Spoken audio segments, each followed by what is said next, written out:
Hey everyone, Wayne here. Today we're doing an overview and review of the Battle for Germany. This is a very recently released Deluxe Edition from Decision Games. This game was originally made in, I think it was an SPI edition in 1975. Well before I was born. There was a Decision Game slash Moves edition. I don't know what that means. That's what I just saw on Board Game Geek in 1994. This version, deluxe version, has counters for both, so it's really interesting. And I have an unboxing if you want to see kind of more detail on that. It's counters for both. I have it set up with the 1994 counters.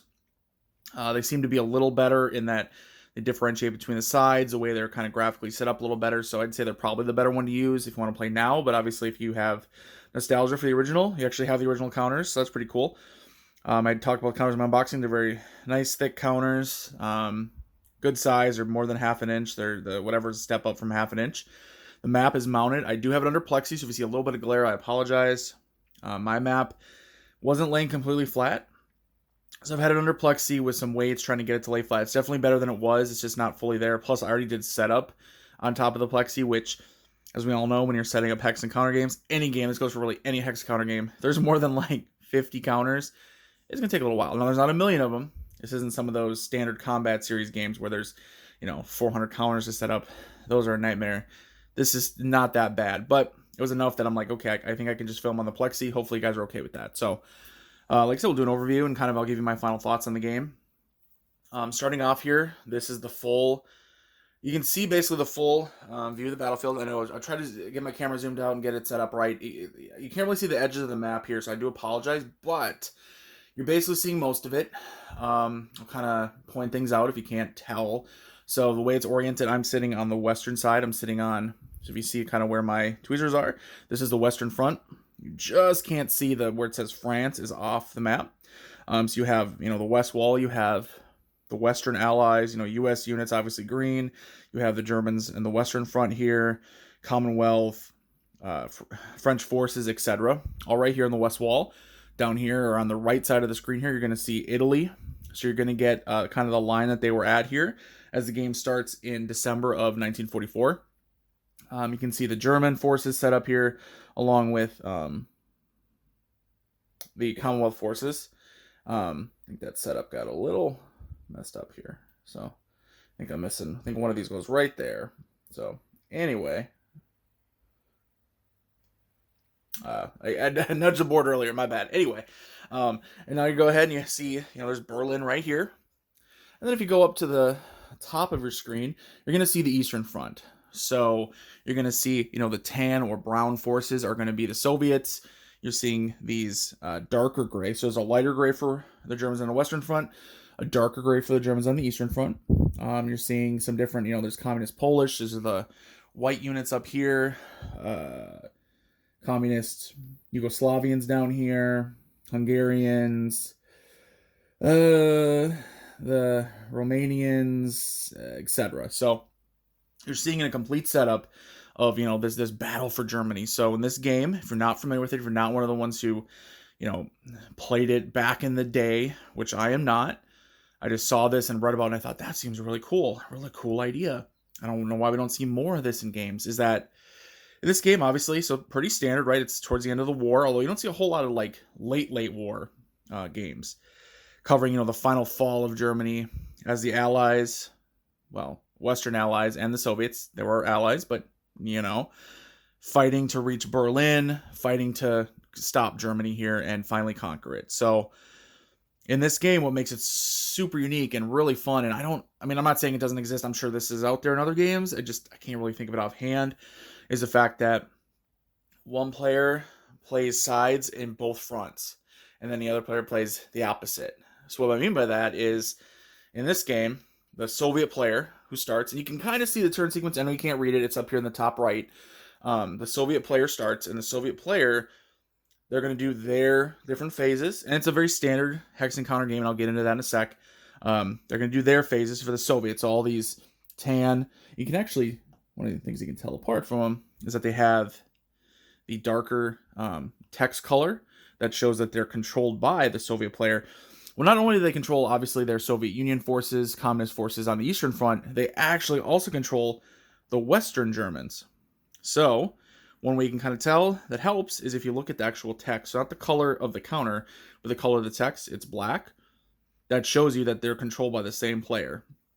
So during that Soviet player's turn, he's going to control all of his Soviet forces on the Eastern Front.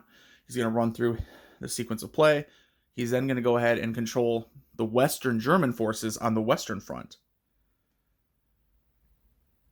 Then, when it goes to the Western Allied player turn, they're going to control the Western Allies. So the Western Front, say this U.S. unit here. Now notice the white text. Going to control them. And then they're going to control the Eastern Germans. So the Germans that are fighting the Soviets. Again, notice the white text. So that's one way to help. Obviously, the counters are also different colored. And trust me, as soon as you start playing, it's going to be no problem. But I really like the fact that the text is colored differently. That you get, the dark colored text for one side. Try to line it up here a little bit so you guys can kind of comparison. You're getting, the dark colored side for the Soviet player. Dark colored text, I should say. And then the light white text for the Western Allied player. That's awesome. Just the fact that you control. So in this game, obviously, it's not a full solitaire. It doesn't have a solitaire bot. It doesn't have any sort of solitaire control. You are playing both sides. That's just part of it. But the fact that it kind of mixes it up where you're playing, once one of the two opposing forces on the Eastern Front and then the opposite over here and then the same deal. I just love that. And it makes it really fun and really easy to solo because you're getting yourself out of that headspace of, I know exactly what the other side's going to do. Instead, you're kind of, because you're bouncing back and forth each turn anyway, you're already going back and forth. It makes it a lot easier to just kind of play both sides to the best of the ability. So I know that's not for everyone. So, warning, it is part of it is you're playing both sides. There's no actual bot for it, but it is just how it works. So other than that, you dive in kind of the game itself. Very simple. I think it's about 4 pages of rules. I know the rulebook itself is like 16 pages, but that covers all kinds of stuff. It's got lots of pictures. It's got lots of examples. I should say lots. It has a good amount. It has enough, right? And because of the fact it is so simple, because of the fact that clearly the roots of, being originally made in 1975 are there, and not in a bad way. I think it works really well for this game. I played through my first game in an evening, and for a full-size map hex encounter game with multiple counters, again, not hundreds, but a good amount. You can see them on the map here. To finish that in one evening, I think that's pretty rare. It's kind of the unspoken thing of hex encounter games is that they take a lot of time to play. And sometimes we like to pretend they don't because it feels like it's a bad thing. They do. They usually do. However, this one, you can play in an evening. And that was my first game. Now, again, basic rules, right? So you're looking at things like attack, defense, movement, the unit designation, the US 12th, mechanized infantry, doesn't matter in game terms, right? It's a core size, again, doesn't matter in game terms. Really what you're focused on, the attack, the defense, and then the movement. Standard movement with terrain based. Combat is very standard, 1d6 on a CRT. What's kind of interesting though, the most interesting part of the combat is the exchange. So if you get, there's standard attacker retreat, defender retreat, defender eliminated style. There's also an exchange, which that is all the defenders are eliminated. But then what you do is you look at the, you look at the defenders. So say in this, we had a little battle here between the U.S. and the Western Germans here. And the U.S. won, and they got an exchange result. You would eliminate any defenders, so say it was the German units, you can have up to 2 units in a hex, other than these Russian fronts, these giant 8, 20, and 3 monstrosities that obviously, look at that, 2, 3, 4, 8, 20 defense, so very strong, and 8 attack as well, so very strong unit. With an exchange, you eliminate all the defenders, but then you add up the defenders, the defense points, the defense strength in that hex, and then the attackers have to lose that much attack string. So even if you only had these 2 units fighting, if you eliminated with an exchange, you have to eliminate at least 3 defense. The Allies would have to say they're attacking the Germans. Well, if you only have 1 unit, even though he's up to 6, I mean, you got to do a minimum of 3, so he'd have to go. Say you had this 6 and you had another one that was a 4, you'd probably eliminate the 4, try to get rid of him and minimize your losses. So that's a fun little thing, a little interesting little part on the CRT. So I'm trying to think of specifics on what, even though, so it has a super simple rule set. Like I said, you got some movement points, you're moving around, you got different terrain. In addition, with the CRT, the terrain effects, it has a big effect on combat. So these sort of medium colored, so most of it is clear, or I should say, not say most, but there's a lot of clear. You can see clear, which is no modifications for combat. However, if you see these here, so not the super dark, but kind of the medium here, that's going to be it's going to be broken terrain. And that includes over here in if you can see, I don't know if it's on the map here, kind of just see a little bit of it. That's going to double the defender's defense strength. In addition, if you have the very dark, or if you have things like fortified lines, that's going to add more. Or if you're attacking across rivers, that's going to add additional. That's going to add attacking across rivers is double for the defender. So unless one of the attackers is not attacking across the river. So even if you attack with multiple, as long as one defender is not across the river, it doesn't get doubled. So even though you see this, kind of basic rules, right? 4 pages rules-ish, super simple, classic hex encounter, must be boring, right? It's not. There's actually a lot of strategy and tactics on figuring out where should I defend at? Where should I attack? How many should I attack with? Should I risk the attack? In addition, for retreating, a unit has to retreat outside of a zone of control, enemy zone of control, and a friendly unit does not negate that zone of control. So if you are retreating, see, even if it's onto a stack where you already have an ally, you're like, I'm just going to retreat onto my guy. If he's under a zone of control, in a zone of control influence, standard, you have one unit here, it's every hex around it. If you retreat into that, you're eliminated. So the game becomes a game of maneuvering, of fighting, forcing retreats, trying to make sure, your defensive units are looking at terrain. I need to get on good terrain so I do not get forced to retreat. Also, I need to line my guys up right and make enough room, not put myself in a position where if I'm forced to retreat, I'm eliminated. Same thing for the attacker, right? It's the opposite. They're thinking, okay, I don't want to attack against bad terrain if I can help it. But if I do, at least get enough attack so I force them to retreat, and hopefully I've made it so they can only retreat into a zone of control. Boom, they're eliminated no matter what. That's a big key part of it. And that's because it's built into the really simple rules. That allows you to really have a lot of, I don't know, what would be the term for it? I guess there's a lot of strategy, right? A lot of strategy and tactics based on a very simple rule set. So the game's played, as I've kind of described how the mechanisms work. It's going to be this, there's multiple scenarios. Again, this game, I'm going to get into what I really like, but I'm going to tell you right now I like it a lot. So the game has a lot of different scenarios. The historical scenario is going to be, I believe it's 10 turns long. It's going to go through December of 44. Each turn is half a month, and it goes to May of 45. However, there are all different scenarios, including there's the quote-unquote Red Star, White Star, Patton's Fantasy scenario, which is the U.S. and Soviets fighting. So super cool that that's included. And I don't know if that was an original, the 94 remake. I don't know. I'm not worried about that per se. I do want to let you guys know who've played the original that if you want to get a deluxe version that's upgraded, looks great, and yet, I would say, seems to have all the same awesome rules and it's not chromed up where it's unplayable, this is probably the one you guys want to get. If you have a lot of nostalgia for it, this may be the one to get. But as for us new wargamers, right, who are new to these games, we never played these games from the 70s, 80s, not even really the 90s, just not really. Is this one worth getting? Yes. I kind of jumped to my conclusion there. I meant to go through everything a little bit more. So anyway, no, I covered the scenarios. I covered, the different, again, there's multiple scenarios.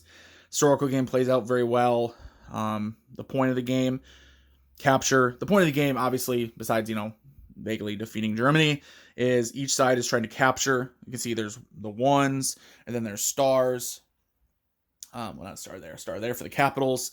Each side is trying to capture these victory point cities to gain victory points for their side. The side with the most victory points at the end is going to win. An interesting feature is that when it comes to the capitals, because the U.S. doesn't have, the Western side, the Western Allies side, just has VP cities. other than Berlin has a star. But on the Eastern Front, one of the things that makes it, again, it's like a lot of just little bits of Chrome that really make it a lot of fun and really cool and really make you strategize, is the fact that if it's a capital and has a star, the Soviet player has to capture them with one of the front units. So one of one of those big baddies, one of those 8, 20, and 3 giant units that move slow but are super tough, and you basically the Germans cannot push them back. They have to land on a star city and they have to stay there to keep it. So they don't even just roll through. They have to stay. So each time as the Soviets, as you're pushing westward, you capture one of these cities, capture Vienna, if you want those VPs, you got to leave your unit there. Otherwise, you don't even get to count the VPs at all. So it kind of reduces your forces, call them occupation forces, if you will. As you're going, you're losing fronts, you're losing those units. So how the game balances out, it balances out very well. You see on the Eastern Front here, you can see there's more units for both sides. However, they're spread out over a much broader front. The Western side, there's fewer units, both for the Western Allies and for the Germans in the West. However, it's very concentrated, and it's heavily defended terrain. So you're getting that broken terrain, which doubles. You're getting rivers, multiple rivers, and you're getting the West Wall itself. These fortifications kind of make it out on here, next to this German unit on either side. Those are doubling. And the way the terrain works for defensive or defending, it actually multiplies. It's cumulative. And then you just take away 1. So, for example, this U.S. unit attacking, say he was like, I'm going to attack this German, which would be suicide, but say he's going to do it. So he's attacking. You're attacking across a river that goes ahead and doubles the defensive strength of the defenders here in that hex. He's also on broken terrain. That's another double. And he's in fortified terrain with the West Wall. That's doubled. So that's 6 times now. You minus 1. So they give you a gimme, right? So now it's only times 5. So 4, and then he's facing 6 times 5, 30, 4 to 30 odds. Yeah, not very good for the attacker. So again, you would never make that attack per se, but just give you an example of how much or how powerful defensive terrain can be. So, all right, I think I've covered the game. So this game is, it's not taking me that long to cover it because there's not a ton of detail that you have to worry about, at least in a bad way, right? There's not a lot of complexity. Let's say that. There's not a lot of complexity to it that makes me have to describe, all kinds of things. In reality, the game is simple. Like I said, my first game, I played it in an evening. For a Hex Encounter game, first time playing, played it in one evening. That's rare. You know what? You can do it with Battle for Germany. So, I've already told you. I've already indicated / said it. So, on to the final review here, my final thoughts. I love the game. I think it's a great addition to any Wargamers collection. Whether you play, I think face-to-face, this would be an awesome game.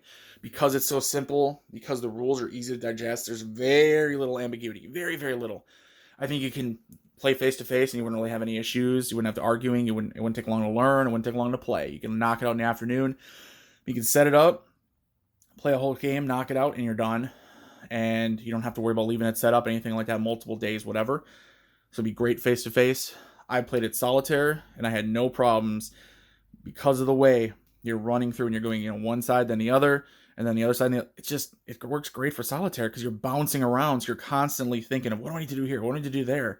You never think ahead to, well, I already know what I'm going to do, my other team's going to do, so I'm just going to not worry about it.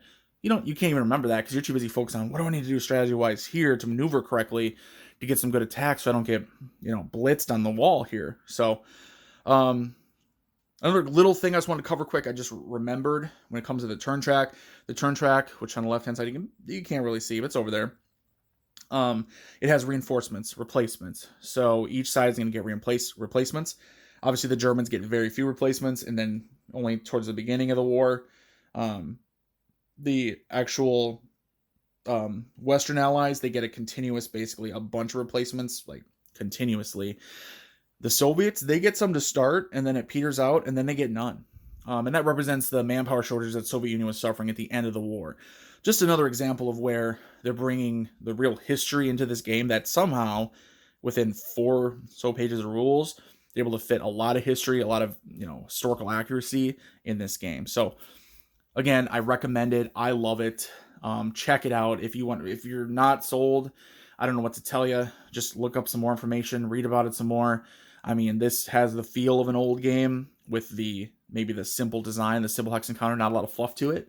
It's not expecting you to, well, you've been playing hex encounter games for 30 years, you should no problem with this.